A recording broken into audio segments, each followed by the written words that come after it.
लग्न पंक्तीमध्ये बऱ्याचशा ठिकाणी वांग बटाटा रस्सा भाजी बनवली जाते. ही भाजी खरं तर खूप मसाल्यांचा वगैरे अजिबात या ठिकाणी वापर केलेला नसतो.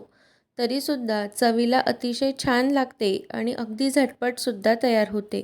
तर त्याच चवीची वांग बटाटा रस्सा भाजी आपण कमीत कमी वेळामध्ये तेही घरच्या घरी छान अशी बनवणार आहोत. चला तर मग छान अशी रेसिपी बनवायला सुरुवात करूयात. तर इथं आपल्याला फक्त एवढ्याच साहित्यामध्ये ही भाजी तयार करायची आहे. तर मी इथे थोडंसं खोबरं बारीक असं कापून घेतलेलं आहे. तुम्ही किसून घेतलं तरीसुद्धा चालेल. भरपूर सारं लसूण, 2 ते 3 इंच आलं आणि थोडीशी कोथिंबीर या ठिकाणी घेतलेली आहे. तर आता हे सर्व जे पदार्थ आहेत तर ते आपल्याला एका मिक्सरच्या भांड्यामध्ये टाकून घ्यायचे आहेत आणि याचं आपल्याला एक पाणी न टाकता छान असं वाटण तयार करून घ्यायचं आहे. तर बघा अशा प्रकारचं आपलं जे वाटण आहे ना तर ते छान असं पाणी न टाकता आपलं तयार झालेलं आहे. पाणी अजिबात टाकायचं नाही कारण की जर आपण यामध्ये पाणी घातलं तर मग त्याला तरी वगैरे अजिबात छान अशी येत नाही. तर सर्वात आधी इथं आपण आता हे पाव किलो वांगे मी घेतलेले आहेत. तर वांगे जे आहेत ना तर ते शक्यतो तुम्ही काटेरी वांगे घ्या. खरं तर ह्या वांग्यांना अजिबात काटे वगैरे नाही आहेत कारण की आम्ही जिथं राहतो तिथं काटेरी वांगे शक्यतो करून मिळत नाहीत. अशाच प्रकारचे वांगे जे आहेत ना तर ते मिळतात. तर इथे बघा अशा प्रकारे ना वांग्यांच्या आपल्याला एका वांग्याच्या 4 फोडी करून घ्यायच्या आहेत.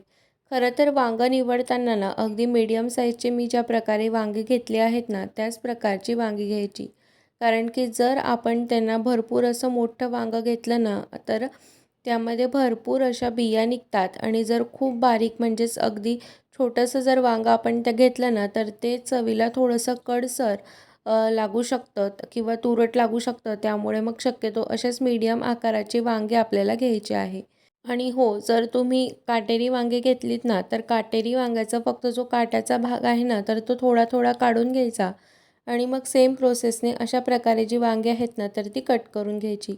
तर वांगी ना कापल्यानंतर लगेचच काळी पडतात. त्यासाठी मी सगळ्यात आधी इथे एका भांड्यामध्ये पाणी घेतलेलं आहे आणि त्या भांड्यामध्ये आपण ज्या प्रकारे वांगं कट करू तसं लगेचच त्यामध्ये आपल्याला पाणीमध्ये टाकून घ्यायचं आहे आणि सोबतच पाण्यामध्ये थोडंसं मीठसुद्धा आपल्याला घालून घ्यायचं आहे. तर आता इथं बघा मी 2 मीडियम साईजचे बटाटे घेतलेले आहेत. तर त्यांना आपल्याला ना एका बटाट्याच्या जवळपास 6-8 फोडी आपल्याला करून घ्यायच्या आहे. बटाटा थोडासा मोठाच कट करायचा. कारण की लग्न पंक्तीमध्ये ना बटाटा जो आहे ना तर तो थोडा मोठाच असा कट केलेला असतो. तर इथं वांगे बटाटे आपले दोघी असे छान असे कट करून झालेले आहेत. तर बटाटासुद्धा ना मी त्याच भांड्यामध्ये टाकून घेतलेला आहे कारण की बटाटासुद्धा लाल पडतो त्यासाठी.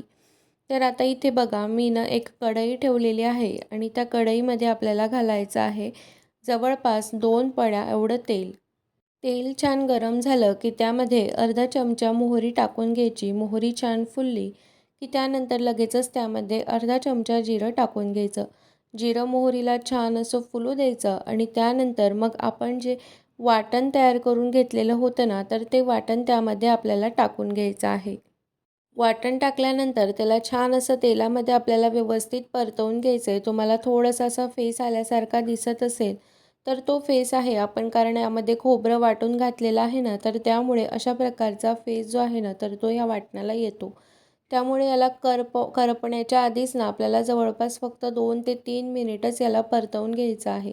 कारण की खूप जास्त जर आपण याला परतत बसलो ना, तर मग याला एकदम असा तांबूस कलर यायला सुरुवात होते. तर 2 ते 3 मिनिट झाल्यानंतर लगेचच यामध्ये आपण पाव चमचा हळद टाकून घ्यायची आणि सोबतच जो आपण रोजच्या जेवणामध्ये लाल मसाला किंवा लाल तिखट वापरतो ना, तर ते यामध्ये आपल्याला टाकून घ्यायचं आहे.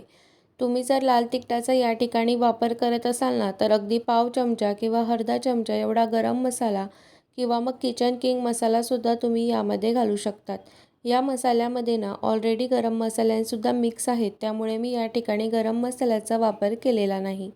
तर आता हे आपल्याला 1 मिनिटभर छान असं परतवून घ्यायचं आहे आणि लगेचच आपल्याला सगळ्यात आधी यामध्ये ना टाकून घ्यायचा आहे कढीपत्ता. तर कढीपत्ता जो आहे ना, तर तो ह्या स्टेजला जर घातला ना, तर त्याची चवसुद्धा खूप छान लागते आणि जे आपण तेलामध्ये घालताना जो उडतो ना, म्हणजे आजूबाजूला गॅसवरती, तर तसंसुद्धा अजिबात उडत नाही. आता यामध्ये आपल्याला घालायचे आहेत बटाटे. कारण बटाटे शिजण्यासाठी बराचसा वेळ लागतो. त्यामुळे सगळ्यात आधी आपल्याला बटाटे जे आहेत ना, तर ते 50 ते 60% एवढे शिजवून घ्यायचे आहे. तर इथे आता मसाल्यामध्ये छान व्यवस्थित हे बटाटे सगळ्यात आधी परतवून घेतले आणि त्यानंतर त्यामध्ये आपण पाणी घालणार आहोत. तर पाणी जे आहे ना, तर ते थोडंसं कोमटच पाणी आपल्याला यामध्ये घालायचं आहे संपूर्ण भाजी करता. त्याआधी सगळ्यात आधी भाजीला जेवढं लागेल तेवढं मीठ मी एकदाच या ठिकाणी घालून घेतलेलं आहे. तुम्ही 2 बॅचमध्ये जरी पाणी घातलंत ना तरीसुद्धा चालेल. तर त्या मिक्सरच्या भांड्यामध्येच मी थोडंसं पाणी घातलं आणि त्यामध्ये हे टाकून घेतलं. आता झाकण ठेवून आपल्याला बटाटा छान असा शिजवून घ्यायचा आहे. तर इथं 3 ते 4 मिनिट झालेले आहेत आणि मी झाकण उघडून बघितलं. आता आपल्याला बटाटा जो आहे ना, तर तो चेक करायचा आहे, की जवळपास 50 ते 60% बटाटा शिजला आहे की नाही. आपल्याला इझिली समजतं. तर इथं बटाटा जो आहे ना, तर तो 50 ते 60% जवळपास शिजत आलेला आहे. तर आता आपण जे वांगे पाण्यामध्ये टाकून घेतलेले होते कापून, तर ते वांग्याच्या सर्व पोळी आपल्याला यामध्ये घालून घ्यायच्या आहेत. कारण की वांगं जे आहे ना, तर ते पटकन शिजतं. त्यामुळे वांगं आपल्याला नंतर टाकायचं आहे. जर आपण वांगं बटाटा सोबत टाकलं, तर वांगं शिजतं आणि बटाटा जो आहे ना, तर तो कच्चाच राहतो. तर हे सुद्धा वांगे छान असे ह्या मसाल्यामध्ये व्यवस्थित असे परतवून घ्यायचे आणि त्यानंतर त्यामध्ये आपल्याला घालायचं आहे कोमट पाणीच. कोमट किंवा गरम पाण्याचाच आपल्याला या ठिकाणी वापर करायचा आहे. जर तुम्ही यामध्ये थंड पाणी घातलं, तर वांगे जे आहेत ना, तर ते एकदम असे बठरल्यासारखे होऊन जातात आणि मग ते शिजतच नाही. तुम्ही जरी कितीही शिजवले तरीसुद्धा. तर आता इथं मी ना जवळपास 1.5 ग्लास यामध्ये वांगे टाकल्यानंतर आणि अर्धा ग्लास बटाट्यांमध्ये असं टोटल 2 ग्लास पाणी मी यामध्ये घातलेलं आहे.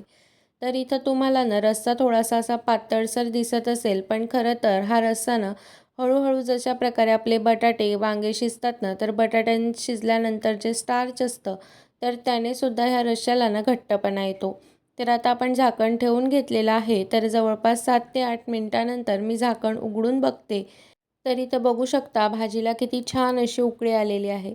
तर आपल्याला ना खरं तर असं झाकण ठेवूनच ही भाजी जी आहे तर ती संपूर्ण अशी छान अशी शिजवून घ्यायची आहे. हळूहळू ना ह्या भाजीचा रस्सा जो आहे ना तर तो थोडासा दाटसर व्हायला सुरुवात होते. खरं तर हा रस्सा जरी भरपूर असा पातळ जरी असला ना तरी याची जी चव आहे ना तर ती खूप भन्नाट लागते. तर आता परत झाकण ठेवून घेतलं आणि झाकण जे आहे ना ते परत 3 ते 4 मिनिटांनी उघडून बघितलं. तर या स्टेजला ना आपले जवळपास 80 ते 90% वांगी जी आहेत ना तर ती शिजलेली असतात. तर इथे थोडंसं असं दाबून बघायचं. त्यानंतर आपल्याला लगेचच समजतं की वांगं शिजलेलं आहे की नाही. तर इथे बघू शकता आता हे व्यवस्थित छान असं मी मिक्स करून घेतलं आणि त्यानंतर इथे तरी जी आहे ना तर ती किती छान अशी आली आणि बघू शकता इथे अजिबात कुठल्याही शेंगदाण्यांचा वगैरे वापर न करता रश्श्याला दाटसरपणा आलेला आहे. तर आता हे थोडंसं असं मी व्यवस्थित मिक्स करून घेतलं आणि आता आपल्याला करायचं आहे वांगं छान असं शिजलं आहे की नाही तर ते चेक करून घ्यायचं आहे. तर इथं एक वांगं मी त्या साईडने काढून घेतलं आणि त्यानंतर त्यामध्ये थोडंसं असं चमच्याने दाबून बघितलं तर बघा किती मस्त असं शिजलं आहे ना. तर थोडंसं तुम्हाला जर आणखी शिजवून घ्यायचं असेल तर तुम्ही शिजवून घेऊ शकतात किंवा आता ह्या स्टेजला गॅसची फ्लेम बंद केली तरीसुद्धा चालते. पण मी थोडंसं आणखी शिजवून घेतलं आणि यामध्ये भरपूर अशी कोथिंबीर मी त्यामध्ये टाकून घेतली. कोथिंबीर जी आहे ना तर ती भरपूर घाला म्हणजे त्याने आणखी चव छान अशी येते. जर तुमच्याकडे भरपूर कोथिंबीर नसेल तर तुम्ही यामध्ये अगदी थोडंसं अर्धा चमचा किंवा 1 चमचा कसुरी मेथी हातावरती क्रश करून त्यामध्ये घालून घ्यायची. कोथिंबीर टाकल्यानंतर हे आपल्याला व्यवस्थित छान असं मिक्स करून घ्यायचं आहे. तर या ठिकाणी तयार आहे मस्त अशी लग्न पंक्तीतली वांगं बटाट्याची रस्सा भाजी. ही भाजी चपातीसोबत, भाकरीसोबत किंवा भातासोबत खायला तर भन्नाटच लागते. या पद्धतीने एकदा नक्की करून पहा आणि कशी वाटली हे मला कमेंटमध्ये सांगायला अजिबात विसरू नका. व्हिडिओ आवडला असेल तर लाईक करा, शेअर करा आणि चॅनलवर नवीन असाल तर सबस्क्राईब करा. तर भेटूया पुन्हा अशाच एका छानशा नवीन व्हिडिओमध्ये. तोपर्यंत बाय.